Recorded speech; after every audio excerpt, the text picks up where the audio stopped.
From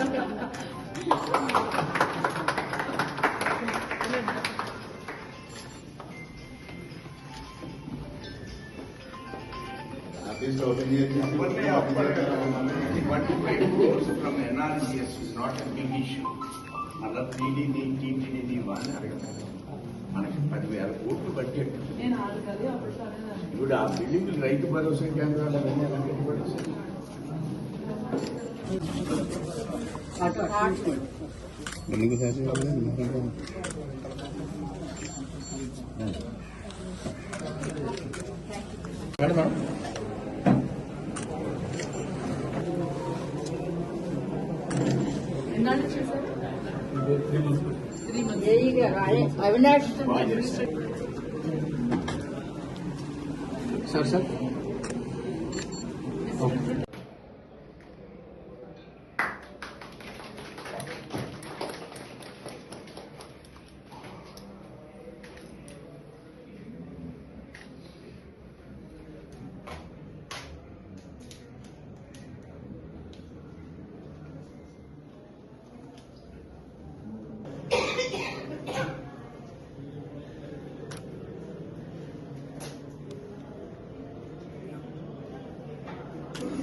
ఇతర అధికారులందరికీ పంచాయతీరాజ్ మరియు గ్రామీణాభివృద్ధి సిబ్బందికి అలాగే టీవీ మాధ్యమంలో వీక్షిస్తున్న ప్రతి ఒక్కరికి ప్రభుత్వం తరఫున గౌరవ ముఖ్యమంత్రి గారి తరఫున నరేంద్ర మోదీ గారి తరఫున మీ అందరికీ నా ఉద్యోగ శుభాకాంక్షలు.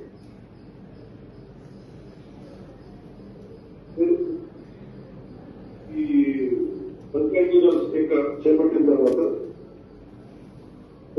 instrumental backbone of the entire state administration. 70% of the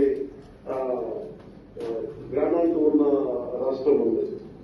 అందుకే దీనికి మేము ఎంత బెస్ట్ చేయగలం, ఎంత బాగా చేయగలం దాని మీద మనసు ఉండేది. సో దాంట్లో భాగంగా చాలా సంస్కరణలు కానీ గతంలో ఏం జరిగినాయి, గతంలో అంటే గత 15-20 సంవత్సరాలకు ఏం జరిగింది, అలాగే ప్రత్యేకించి లాస్ట్ 5 years లో ఏం జరిగినాయి నేను రాగానే దాన్ని చాలా ఈ రివ్యూ మీటింగ్స్ లో మాట్లాడడం జరిగింది. దాంట్లో 10-12 సేవలు విభిన్నమైన ఆఫీసులో ఉంటుంది. దీనికి ఏదైనా చేయాలి, దీనికి అన్నింటికీ కలిపి ఒక అంబిల్లా కింద పట్టుకు రావాలనేది ఫస్ట్ మొదట్లో వచ్చింది మన దృష్టికి. ఆ రోజు నుంచి పెంచి అధికారులతో కూర్చొని మాట్లాడి, ప్రిన్సిపల్ సెక్రటరీ గారితో మాట్లాడి, కమిషనర్ గారితో మాట్లాడి ప్రతిసారి దాన్ని చాలాసార్లు రివ్యూ చేస్తూ పట్టుకొచ్చాం. సో దీంట్లో భాగంగా ఈ 77 ఈ ఆఫీస్ ప్రారంభించిన ఆనందంగా ఈ ప్రతి పంచాయతీ ఈ కార్యాలయాల నుంచి చాలా సేవలు అందిస్తారు. ప్రతి సేవ మన పౌర సేవలు విస్తృతంగా ప్రజలకు చేయడానికి మార్పు దోహదపడుతుంది. ప్రతి పంచాయతీ స్వతంత్రంగా వ్యవహరిస్తూ ప్రజల అవసరాలు తీరుస్తూ స్థానిక సంస్థల దగ్గర సాధ్యం కాని పనులకు మాత్రం. అలాగే గ్రూప్ 1 ద్వారా ఎంపీడీఓగా నియమితులై వాళ్ళు 22 ఏళ్ల వరకు అయినా వచ్చిన ప్రమోషన్ ఇవ్వడం లేకుండా ఉండేది. సో సీనియారిటీ విషయాల్లో కోర్టు కేసులు ఉంటే ఎలాంటి ప్రమోషన్ లేక రోజుల అధికారంలో చాలా నిర్లిప్తత ఉండేది. దీన్ని పోగొట్టుకోవడానికి అనేక పెన్షన్ ఒకటే చెప్పారు ఉన్నతాధికారులందరికీ. ఎక్కడ కూడా ఎవరికైతే ఇది రాజకీయ నాయకులకి సంబంధం లేకుండా లేదంటే ఎలాంటి ఇబ్బందులు లేకుండా మీకు అత్యంత పారదర్శకంగా చేయడం చెప్పి చాలా బలమైన మెసేజ్ ఇవ్వడం జరిగింది. అలాగే నేను మంత్రి క్యాబినెట్ మంత్రిగా ఏమేమి తీసుకోవాలో నా స్థాయిలో ఒక రైట్ అధికారుల్ని నియమించడం జరిగింది. ఎక్కడ కూడా సిఫార్సులకి